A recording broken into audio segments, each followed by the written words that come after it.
Bom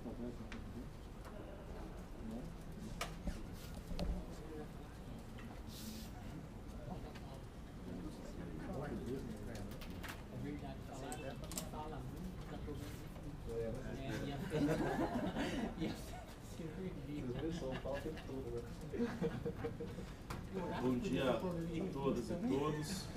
Declaro aberta a sessão de número 393 do Conselho Superior de Defensoria Pública. Vou começar com breves comunicados, na verdade também só colocando um pouco do que foi divulgado ontem pelo informativo de gestão da Defensoria Pública. Apenas o informativo de gestão ele colocou de forma bastante detalhada a reunião que ocorreu na segunda-feira com todos os coordenadores de unidade regional.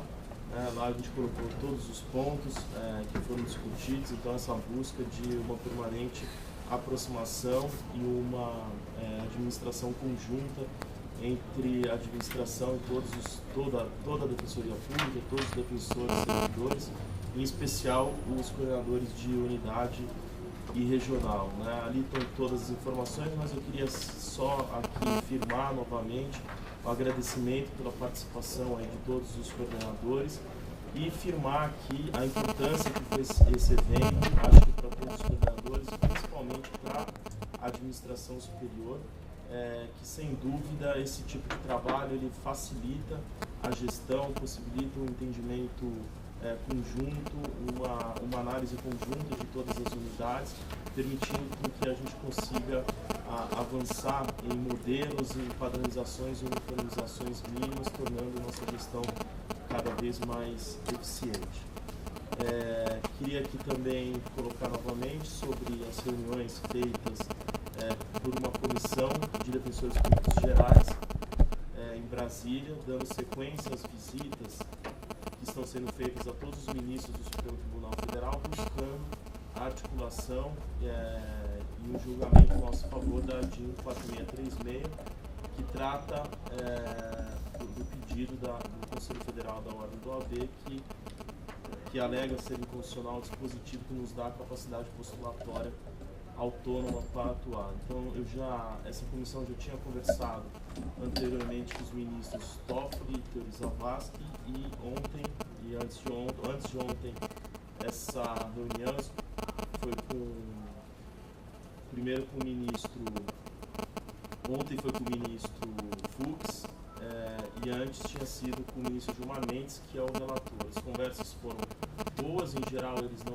manifestam diretamente o posicionamento, até para não se adiantar por qualquer tipo de julgamento, mas as conversas têm sido, de modo geral, bastante produtivas.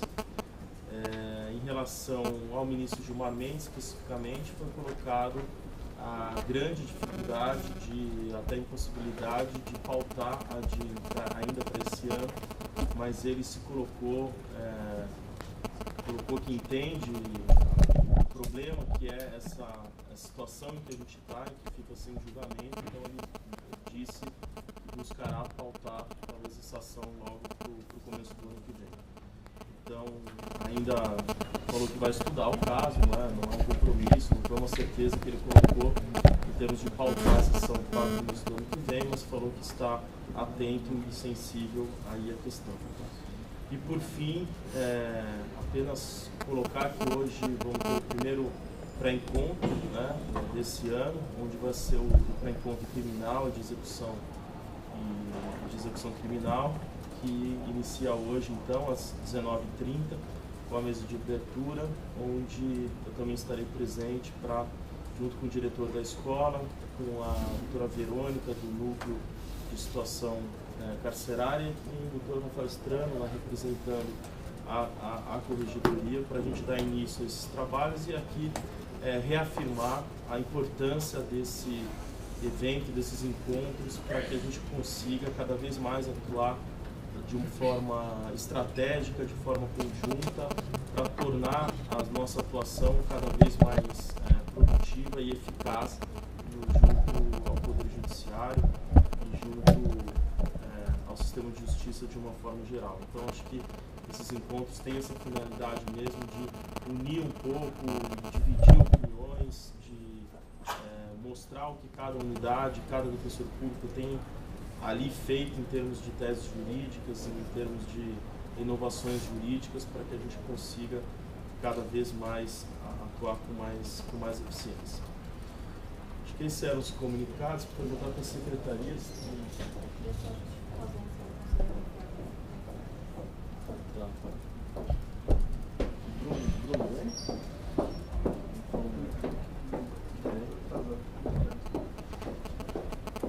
Não tendo, então, inscritos no momento aberto, eu passo a palavra, então, aos conselheiros para se manifestar sobre assuntos diversos.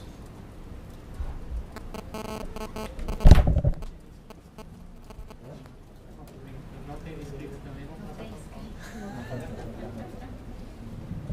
Posso? Com a palavra. Bom dia. Queria justificar aqui a ausência da presidente, Franciele Marques, que está participando de uma Assembleia Geral da ANADEP, mais uma vez, em Santa Catarina. Nesse evento continua sendo discutida a mudança da Emenda Constitucional 80, vários aspectos relativos a essas alterações, bem como a organização do seminário que ocorrerá no dia 24 desse mês, aqui em São Paulo, com a ideia também de discutirmos aí as modificações da emenda no tocante ao assunto OAB. Nessa reunião também se discute o que será levado ao CONDEG na negociação do formato desse evento no dia 24. Isso tudo está sendo tratado na AGE de hoje. Queria comunicar também que no início dessa semana, segunda-feira, a FADEP iniciou as visitas do projeto FADEP em Campo, que visa aí uma aproximação às unidades regionais da Defensoria Pública. Nós iniciamos pelo interior, a primeira visita foi realizada em Araçatuba, na terça-feira foi visitada a unidade de Prudente.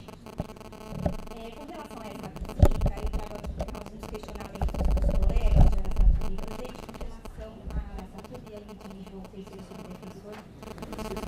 Araçatuba nos contou a respeito da instalação da Supervec, né, e na verdade o que eles estão preocupados no momento é em relação ao acesso aos processos, se haverá uma senha única, né, por causa da dificuldade de ter uma senha individual para cada processo, bem como a chegada da segunda tela, né, em razão dos processos aí serem digitalizados. Com relação à presidente Prudente, eu trago aqui uma preocupação dos colegas em relação aos avanços da negociação da locação do novo prédio, né, em especial o pessoal do criminal e da infância e juventude, que iria para esse segundo prédio, e pela dificuldade que eles hoje enfrentam tanto de espaço como também em relação a estacionamentos no fórum, nas proximidades. Parece que está sendo conversado com a terceira sub em negociação, e aí eu trago só a preocupação da perda desse imóvel pelo tempo aí de tratativa na locação. Por fim, eu queria comunicar, para que conste também no nosso comunicado, que o Procurador-Geral de Justiça, no MP de São Paulo, ajuizou uma DIN em relação a 2 positivos da lei que fixou aí a nosso novo sistema previdenciário complementar de funcionários públicos, né? Vai ao encontro, a discussão vai ao encontro justamente da ação que foi promovida pela FADEP, a ação contra, e que visa, na verdade, a inclusão dos nossos colegas do 5º e 6º no antigo regime de previdência, por eles já terem vínculo anterior com outro órgão, né, do Estado, e também por terem tomado posse e efetivado aí os seus cargos num período em que a Previdência ainda não estava instalada efetivamente com possibilidade de contribuição. Essa DIN foi ajuizada pelo MP, a FADEP está acompanhando e, inclusive, já tem uma reunião agendada na semana que vem com outras associações para monitoramento dessa ação. Só isso, obrigada. Olá. Bom dia a todos. Em primeiro lugar, eu queria só informar que estamos com 2 novos subouvidores, né? O Eduardo Terração, de Guarulhos, e a Vivian Matic, de São Miguel Paulista, e a gente dá as boas-vindas a eles aí nessa equipe da auditoria. Foi aprovado esses 2 subouvidores na última reunião de terça-feira, né? Também comunico compartilhar com vocês a reunião do Conselho Consultivo da Ouvidoria, que aconteceu aqui nesse espaço, na terça-feira, e assim, um momento muito importante para a ouvidoria, né? Tivemos aí em massa os conselheiros, né? Acho que também se empoderando da nova gestão também. Então foi um encontro muito positivo, né? Onde a gente discutiu vários assuntos e que vai estar repercutindo aí depois aqui na Defensoria. O principal deles é a questão do atendimento, foi aprofundado, a gente levou aquela apresentação também do 0800. Então, eu acho que provavelmente vai sair uma solicitação de audiência pública ou organizada, inclusive, dentro da proposta do seminário, para a gente pensar o atendimento, discutir. Talvez vai ser uma audiência pública, a proposta do Conselho é uma audiência pública, né? Mas aí vai ter uma comissão para pensar isso aí. Bom, além da reunião do Conselho Consultivo, essa semana também nós conseguimos fazer a apresentação para a sociedade civil do relatório de 2010-2014 e os 4 meses dessa gestão. Então foi na segunda-feira, lá no CONDEP, onde compareceram, acho que umas 10 organizações sociais, mais o Conselho do CONDEP, né? Então foi um momento também importante para a auditoria e para a Defensoria, onde a gente pôde trazer os grandes temas que foram discutidos e que estão, os grandes desafios que estão postos aqui para a gente enfrentar. Só queria compartilhar isso e desejar um bom trabalho a todos. Luiz Eduardo. Bom dia a todos. Inicialmente gostaria de pedir desculpas mais uma vez pela minha vestimenta, mas uma questão pessoal, não estou usando o uso do traje forense, mas peço desculpas até à corregedora por isso. Na continuidade das falas, senhor presidente, eu queria mencionar que acabei de receber um e-mail aqui institucional sobre a abertura de vagas do evento que haverá no dia 24, que é sobre a emenda constitucional 80. Eu e o conselheiro Wagner já fazemos parte de uma comissão que visa fazer esse estudo, e a Franciane também, e o Vigor também. Esse curso está aberto a todos, e eu acho que assim deve ser, mas eu gostaria de que houvesse intervenção, pelo menos que os membros dessa comissão pudessem participar desse curso de forma, pelo menos, independentemente da inscrição, porque senão vamos supor que eu, o Wagner, o Alderon e a Fabiana nos inscrevemos e não seremos sorteados. Nós não iremos participar do curso e, no final das contas, o poder normativo está na mão do Conselho, né? A nossa ideia inicial foi debater esse assunto, então acho que, pelo menos, se não todos os conselheiros... Então, eu quero fazer uma parte, na verdade, se não todos os conselheiros, porque talvez alguns não tenham condições de fazê-lo, mas, no mínimo, que o pessoal que faz parte da comissão possa participar desse evento. Eu acho que é razoável, pelo menos a minha concepção. Agora, é isso que eu falo para vocês, que Deus aprecia essa questão.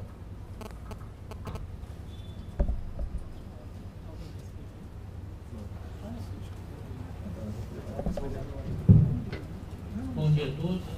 Na verdade, pegando eu acho que da fala do conselheiro Luiz Eduardo, a princípio eu acho que seria interessante, na verdade, o conselho todo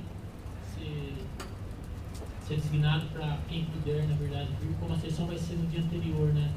Aí continuar para todos os conselheiros participarem, porque isso aí realmente eu acho que é importante para as decisões futuras aqui, na verdade, que já estão sendo tomadas, como até ontem uma parte delas, né? E nas decisões futuras também, por quê? Porque na verdade o trabalho da comissão vai ser apresentado no conselho. E isso aí é muito importante, eu acho, para qualificar todos nós aqui, para poder termos um debate mais produtivo.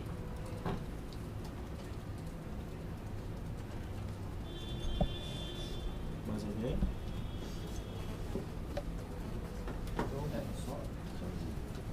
Posso afirmar?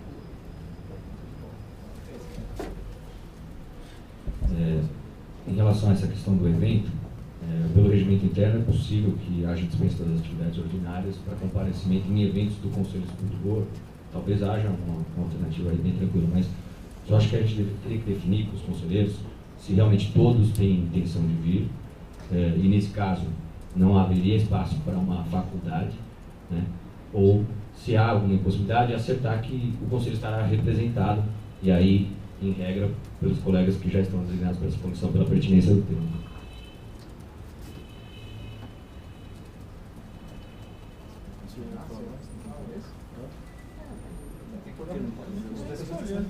Vai não, não pode, só vai metade. Se for só Se quem é da comissão, fica mais se fácil. afastar, tem que ter todo mundo. Não Se dá pra afastar a ouvir. atuação do conselho. Agora, se for faculdade, não pode. Se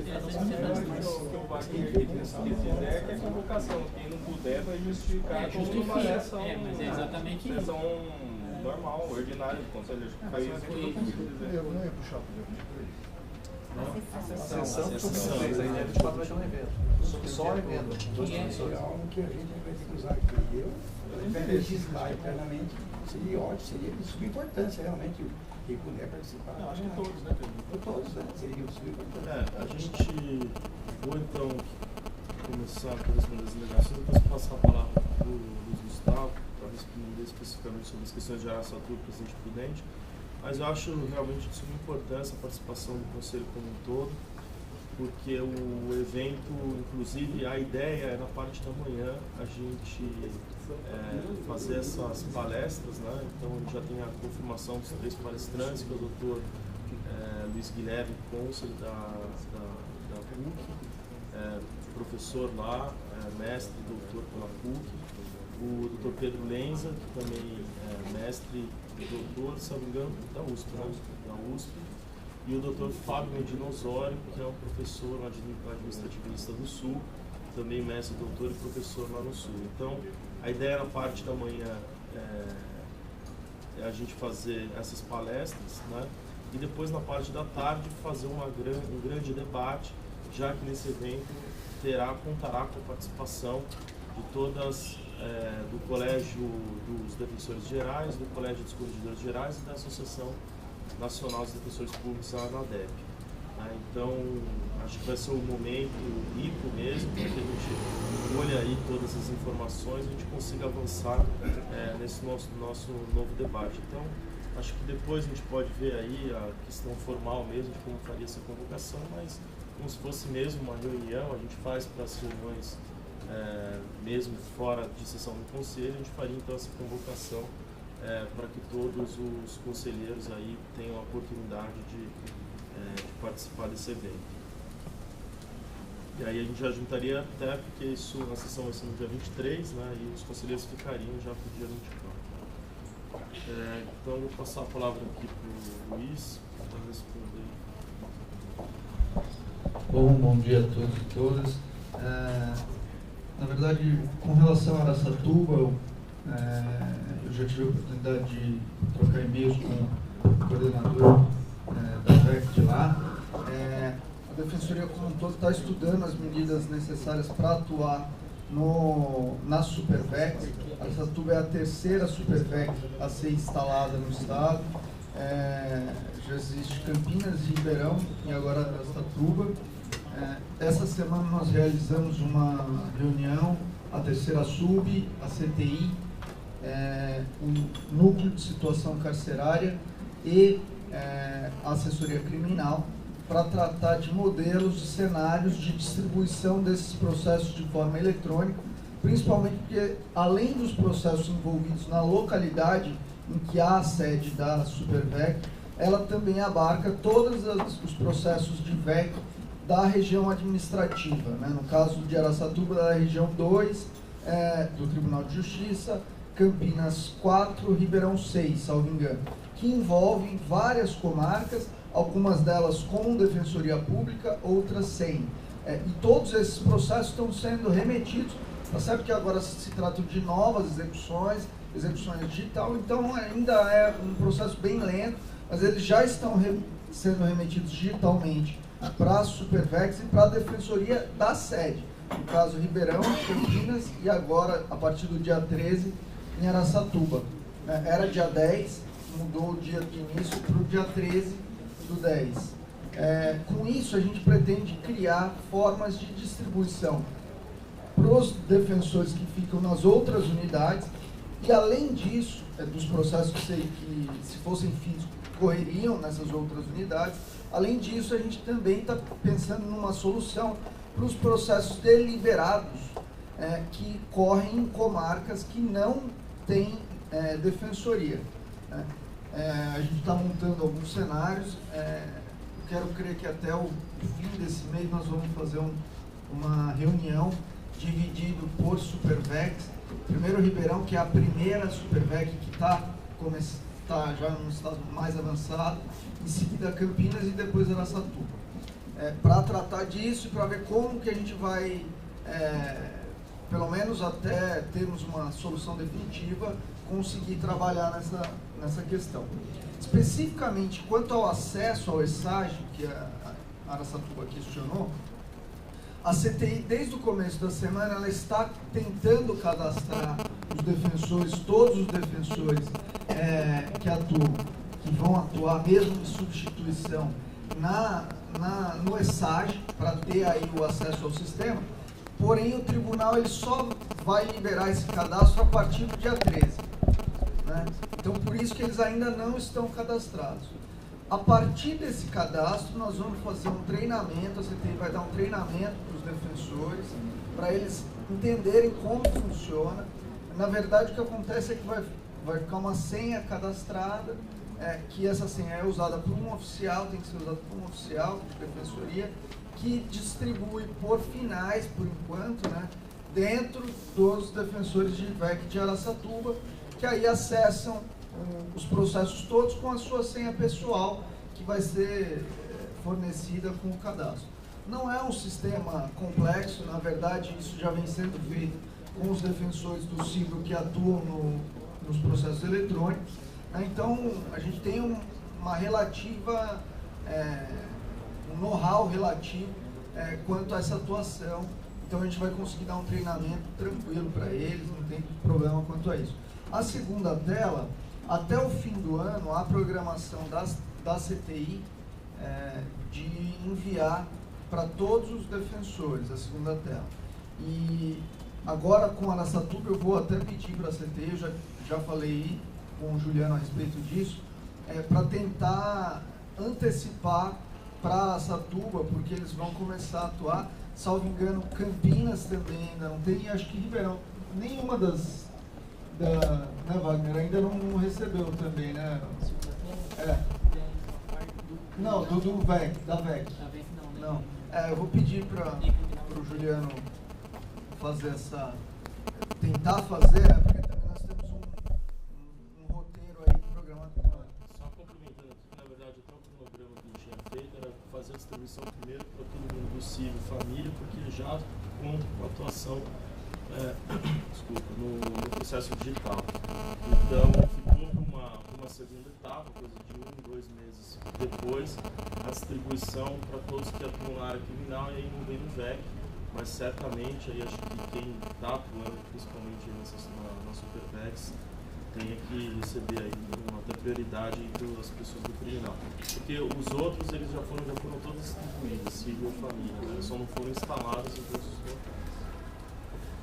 Quanto à alocação de presidente-prudente, basicamente seria esses os informes de Araçatuba. Agora, com relação à alocação do prédio para criminal de presidente-prudente, eu já havia trocado alguns e-mails com o Rodolfo, tem um procedimento já instaurado na CGA para avaliação técnica dessa alocação, na verdade com relação aos documentos e a viabilidade orçamentária da contratação.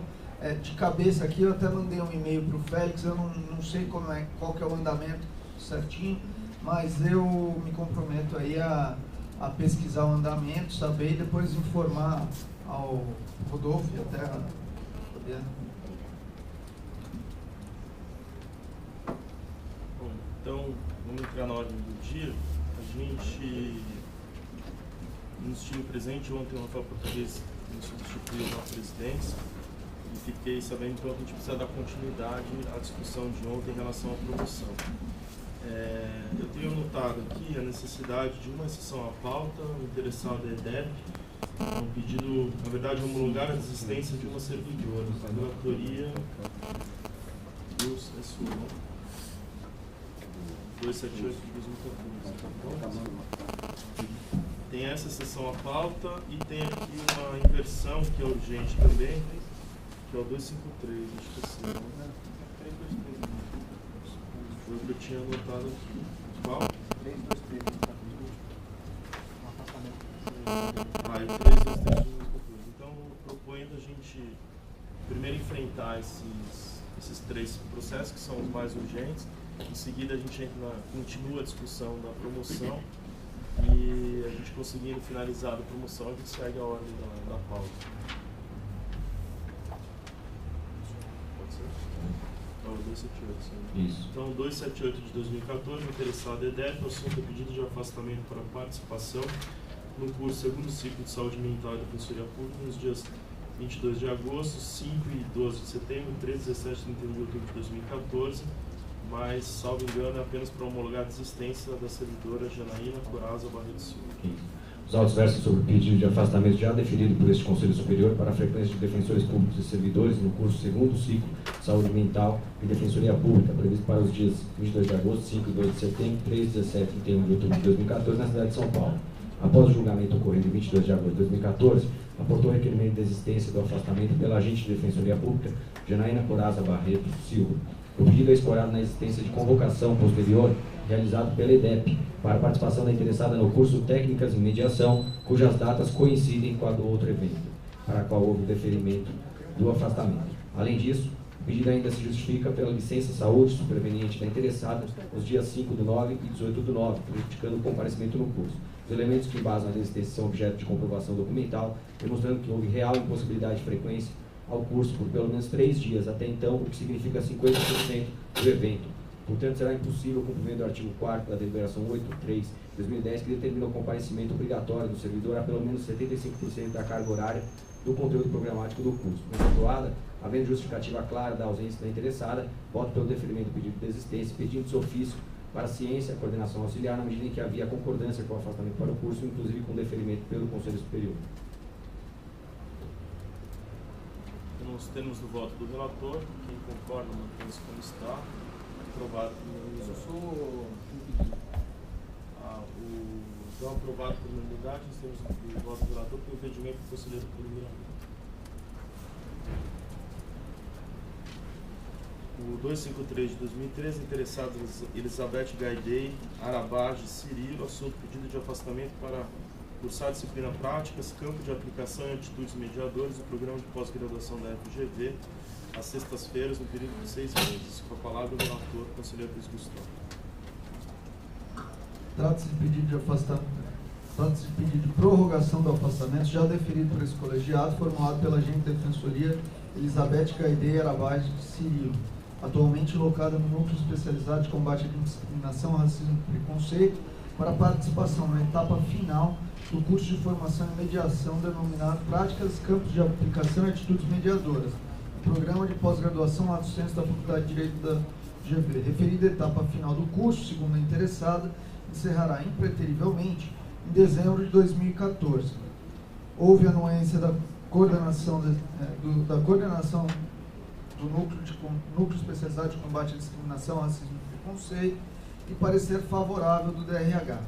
A interessada, contudo, não procedeu a juntar qualquer prospecto ou documento da entidade de ensino para comprovar a prorrogação do módulo prático de curso ao não atendimento ao disposto, não atendendo ao disposto no artigo 1º, inciso 2º da deliberação 183. Assim, de rigor, a aplicação do enunciado 4 deste grade Conselho Superior. Os pedidos para afastamento de cursos, congressos, certames científicos de interesse da instituição, que no momento da votação não atendam os requisitos da deliberação 27 de 2007 e número 183 de 2010 do Conselho Superior da Defensoria, serão indeferidos, sendo vedado em regra a conversão do julgamento em diligência.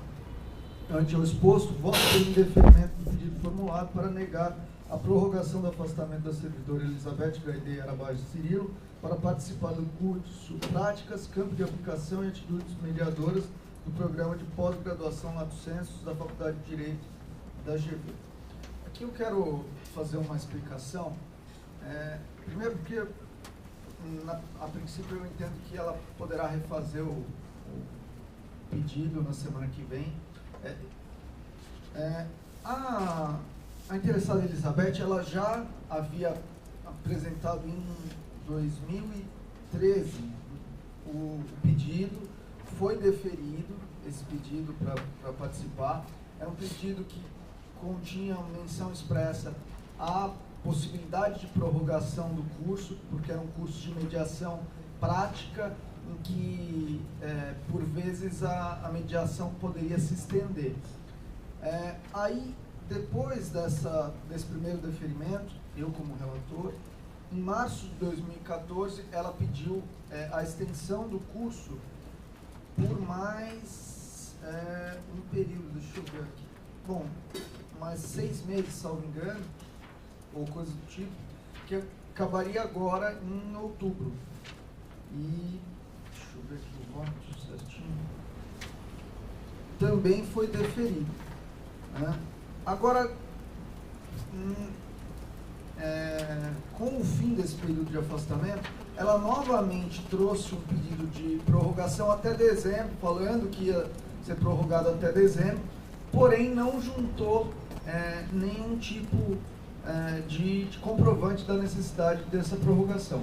Eu confesso que vi isso ontem, mandei um e-mail, pedi para ligarem para ela, não consegui contato, até confesso que fiz aí uma diligência interna antes da votação, e nesse momento o afastamento são todas as sextas-feiras, tá? Só para pontuar.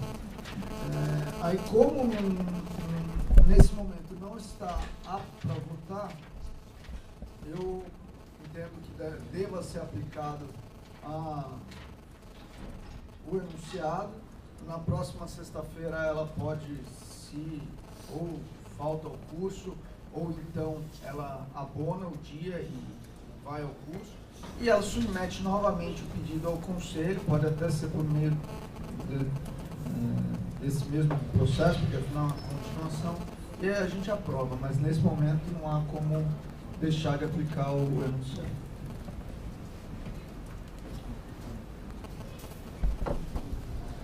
Nos termos do voto do relator, eu concordo, mantém-se como está, aprovado pelo mesmo. Oi?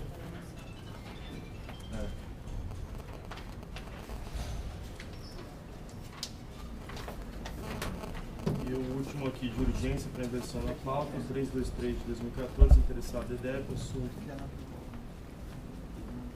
pedido de afastamento para a participação do primeiro Congresso Nacional do Instituto Proteger no período de 16 a 18 de outubro de 2014, com a palavra do conselheiro relator Augusto. Acho que dá para ser bastante sucinto. O pedido foi encaminhado pela DEB, teve o prazo.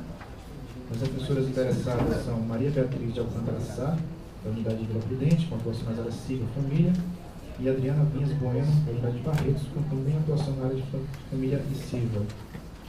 Ambas encaminharam as manifestações dos coordenadores, dizendo que não haveria prejuízo na prestação de serviços. Também encaminharam declarações próprias de que não serão afastadas para atividade núcleo ou atividade especial. E por isso voto pelo deferimento do afastamento de ambas.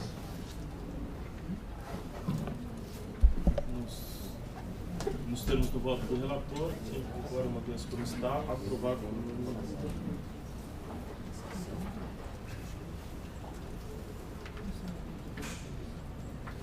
Então vamos dar continuidade à discussão da sessão extraordinária de ontem, processo 318 de 2014.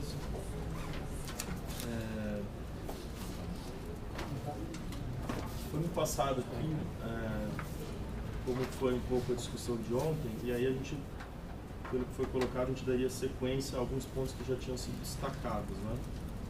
Eu não sei exatamente como ontem vocês estavam fazendo, quem estava conduzindo, era o relator, A gente tem que estabelecer alguns pontos, né, de discussão, a gente entrava no ponto de discussão e ultrapassava o ponto e ia tentando seguir. E os pontos que estavam faltando são só, eu tenho anotado 4 aqui, são esses mesmo? Tem uns 7 a mais, mas acho que... Não, mas parece que o que lá já estava definido, né? Alguns que foram definidos, né? 7 ou 8. Tenho 4 aqui, um que seria promoção por merecimento, se não tiver pontuação. Né? O outro é a inscrição de membros do Conselho Superior pelo critério de merecimento. O outro, o fim do interstício no critério de antiguidade. E o quarto, lista de suplentes no certame de promoção.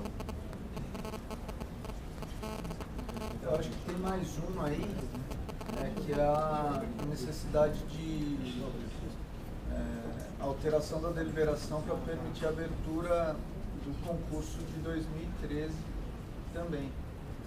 Porque a gente... A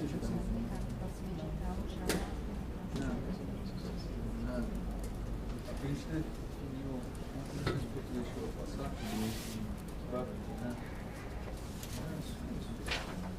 E aí passar a minuta do Pedro Castro. Aí passa pro relator mesmo. Tá.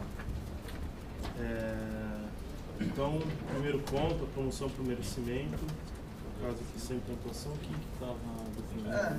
Não, na verdade.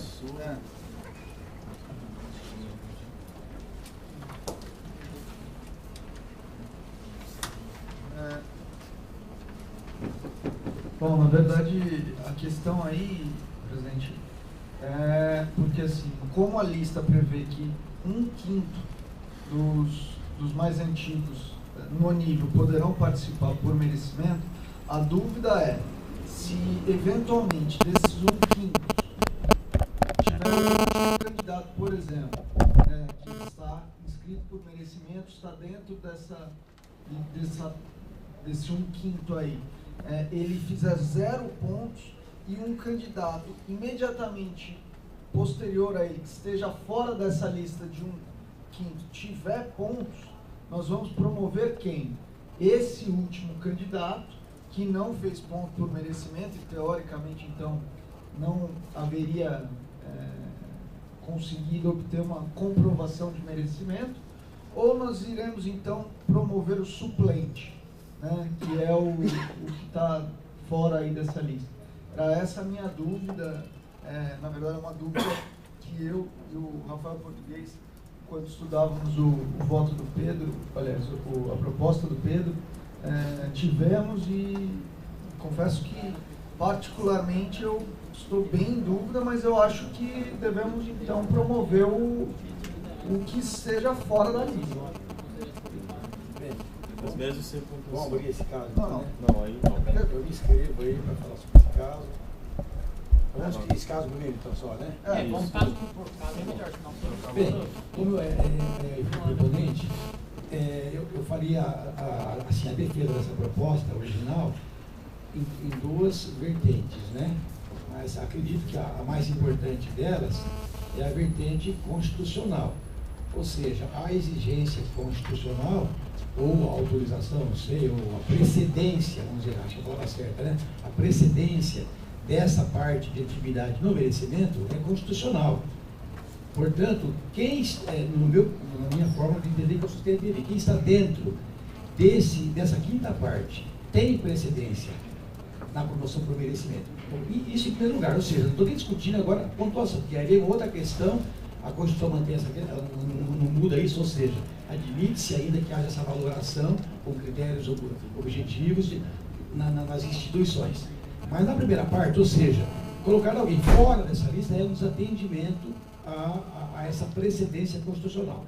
Agora, a segunda ordem de discussão, mais diretamente ligada aqui a essa questão, trazida agora, é o fato de que no sistema atual já não há qualquer impedimento a que alguém se veja promovido por merecimento sem qualquer ponto. A exigência é que se inscreva e diga que da sua inscrição também é pelo critério do merecimento. E eu até citei ontem, e nós temos aqui inúmeros exemplos de todos esses concursos, até no último aconteceu isso, em que o candidato se inscreveu por merecimento e ou juntou pontos, declarou atividade não reconhecida, não pontuada, ou simplesmente nada declarou e ficou com 0 pontos. O que não, já temos vários exemplos disso. Na prática vai ser muito difícil conseguir a promoção, mas não há qualquer impedimento a que ele se inscreva, e se ele se inscrever por aquele critério e as vagas o permitirem, ele será promovido. Nos primeiros concursos que tivemos aconteceu isso, hoje não é uma ideia, é muito difícil, mas nada impede. Então, na segunda ordem de ideias, eu entendo que se a primeira coloca aquele requisito, mas ainda admite a valoração, e se essa valoração já no sistema que se usa, ela é apenas classificatória. Como classificatória, ela pode ser 0 pontos. Então, ele atingiu 0, mas ele está dentro daquela questão constitucional. Então, eu sustento que aí há que se aplicar a emenda e que, se o número permitir, ele poderá ser promovido dentro dessa quinta parte, ainda que não tenha ponto algum. Colocar-se o suplente, na realidade, fica um pouco estranho, porque dentro daquilo que a gente sustentou, pareceu que não havia muita discussão sobre isso, é o mais lógico, inclusive. O suplente seria quem? Seria o restante da própria quinta parte. Se a classificação é por merecimento, o suplente, na antiguidade, ele já estaria colocado no próprio critério constitucional atrás do outro. Entendeu? Então haveria uma violação da própria antiguidade nessa quinta parte. Suplente sempre dentro da quinta parte. É que eu imaginei uma situação em que esse suplente seria alguém que estivesse fora da quinta parte. Ontem a gente falou rapidamente sobre isso, né? Essa questão foi muito discutida nos primeiros concursos, porque essa questão da suplência também veio de normas que não tinham nada a ver com a defensoria. Como é que nós fizemos até então a adaptação? A moda da analogia aí, a gente colocou, não lembro certinho qual era o argumento, mas foi trazido na primeira gestão ainda do Conselho, né? Esse número de 2 suplentes, não lembro agora a comparação, não sei se o Rafael vai lembrar, mas é bem antigo isso. Mas colocou-se aí esse número de 2 no estudo analógico, porque não há um dispositivo que diz que tem que ser esses 2 aí. Então, não havia outro critério. E hoje continua sem existir critério para o suplente. Então, se propôs aqui, que pareceu bastante lógico, se há uma precedência constitucional e se o defensor está dentro dessa quinta parte, mas não logrou classificação, então ele seria o suplente mais óbvio, né? Então, se admitirmos que ele seria o suplente, então também não terá sentido se ele está numa ordem posterior, porque ela fala em antiguidade. Então, se está numa ordem posterior ao outro, a pontuação, nesse caso, ela passa a ser em segundo plano. A pontuação entre eles, né, nessa quinta parte. Luiz Eduardo. Bom, acho que a gente dividir inscrição em concurso de promoção por 2 critérios diferentes.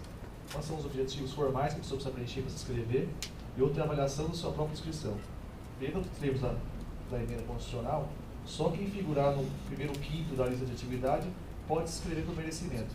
A pessoa que estiver fora do quinto, em tese, tem sua inscrição negada. Então, na verdade, a hipótese aventada pelo primeiro momento, me parece que ela não vai ter ocorrência, porque o sujeito que é o primeiro fora do quinto não tem inscrição por merecimento. Não tem inscrição por merecimento.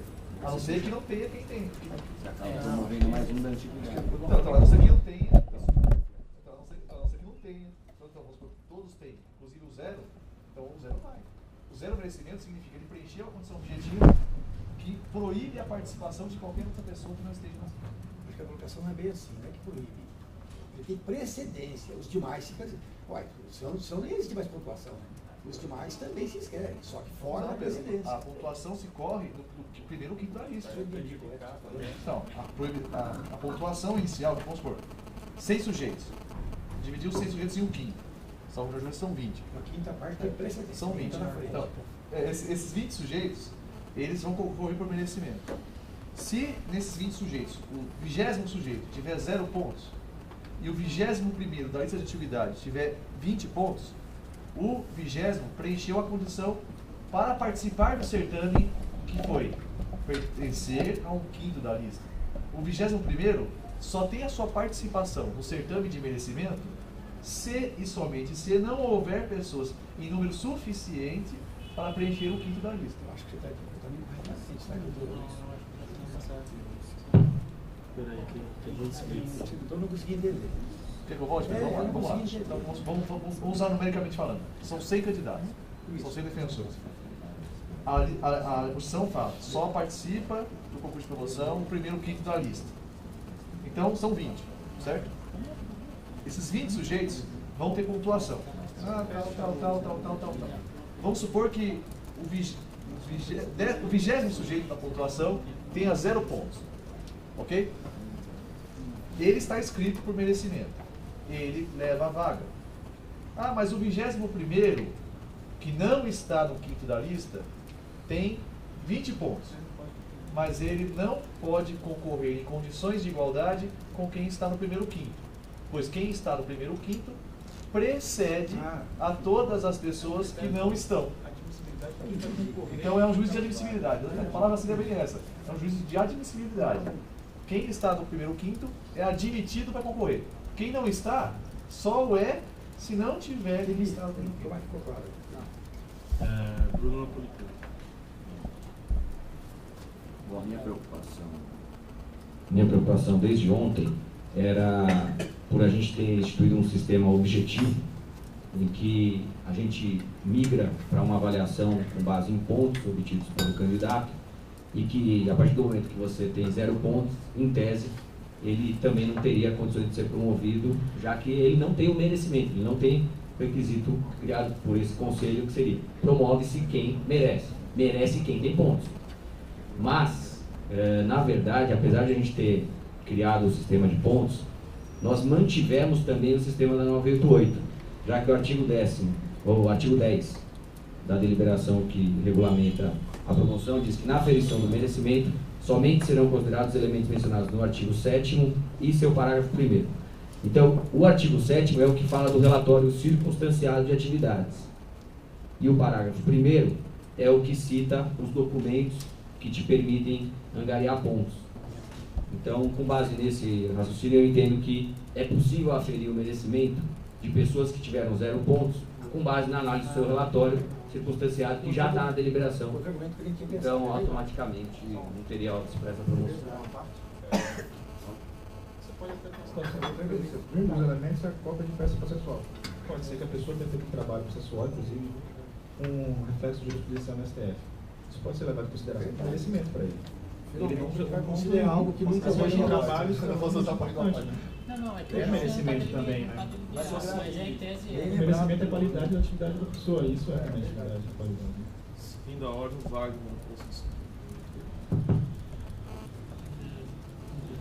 Eu concordo com o senhor Luiz Eduardo, na verdade, assim, ainda que a pessoa tenha 0 pontos, se tiver um número suficiente de 1/5 que se inscreveu, os outros não estão inscritos.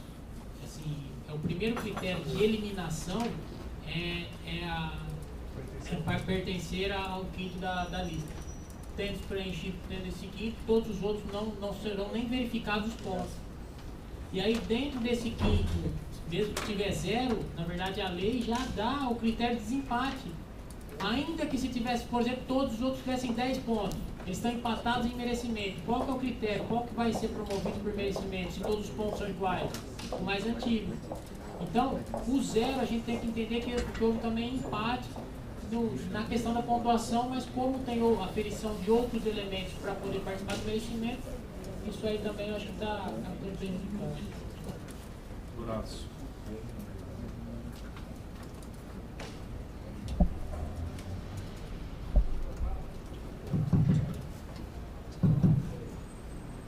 Senhor presidente, seguindo de encontro ao que falou o Luiz Eduardo, ao encontro que eu estou concordando, não é isso? De encontro ao encontro. Não encontro.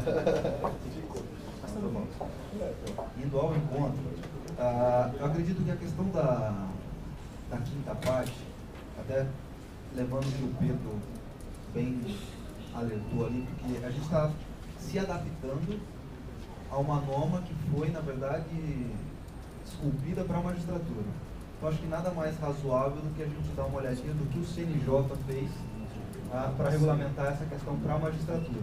O CNJ tem a resolução 106 que trata da promoção por merecimento da magistratura. E é interessante só a gente dar uma olhadinha no artigo 3º dessa resolução, porque ele vai falar o seguinte: são condições para concorrer.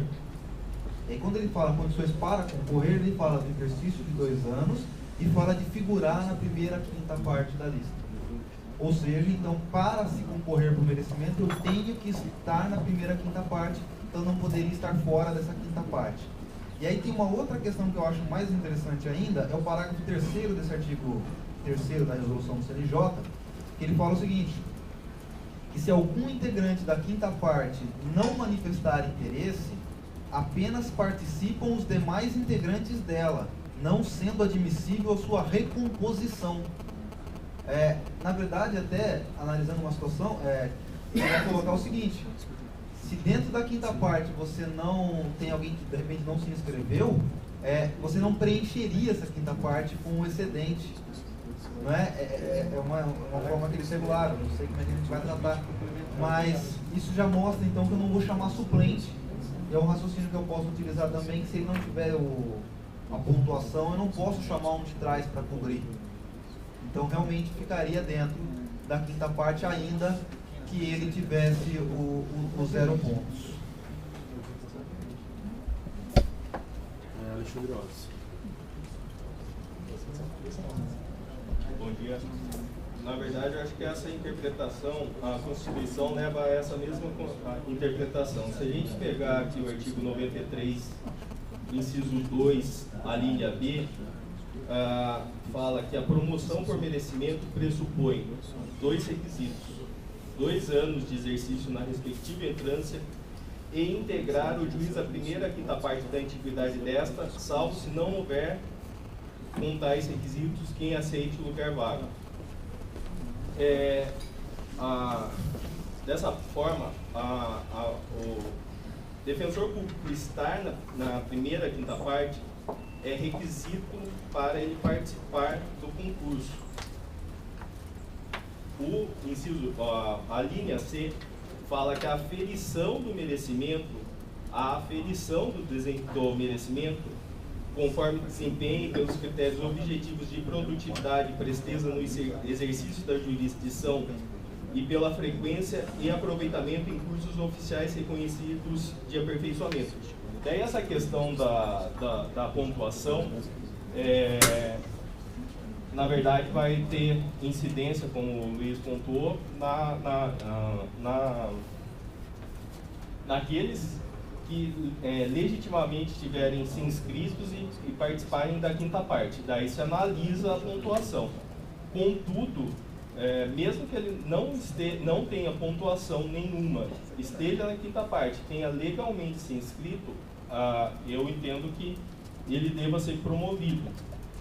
Claro, aferindo com os demais da quinta parte. Mas eu entendo que, como a gente já regulamentou a questão dos 2 anos, que é requisito hoje, né, desde sempre, o requisito temporal, quem não preenche não está, tem sua inscrição, tem sua inscrição prejudicada, quem não tem esse requisito temporal, a mesma coisa acontecerá com quem não está na primeira quinta parte da lista. Aqui está, para mim, claro, essa disposição na linha B do inciso 2 do artigo 93. Então, eu acho que, mesmo quem não tiver pontuação, se estiver integrando a primeira e a quinta parte legitimamente inscrito, vai estar... Posso fazer só um comentário aqui, ó? Fala agora. Eu concedo. Na verdade, eu acredito que o Orson tem razão no que ele disse. Só para problematizar, acho que na prática a gente vai acabar com a promoção por merecimento mesmo, porque você sabendo que você está dentro de um quinto, ninguém vai querer fazer pontuação, não há mais essa necessidade. Isso é só uma questão prática, né? Hoje a gente já sabe quanto é difícil a gente ter colegas integrando núcleo. O núcleo hoje é um espaço de maior pontuação, né? Quanto a gente tem dificuldade hoje para os colegas se engajem em atividades que possam pontuar, né? Hoje está bem difícil, né?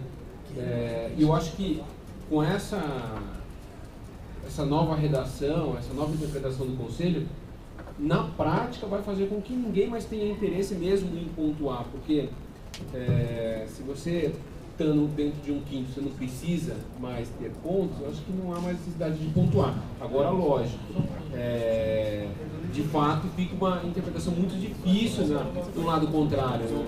De outra parte, se a gente exigir que o sujeito tenha 0 pontos no conteúdo, agora 0 pontos ele parece que uma palestra e vai preencher. Não, eu acho que a gente tem que ter maturidade, eu acho que para dizer assim, ó, acabou o concurso de promoção, acabou mesmo, não temos, a gente não tem mais.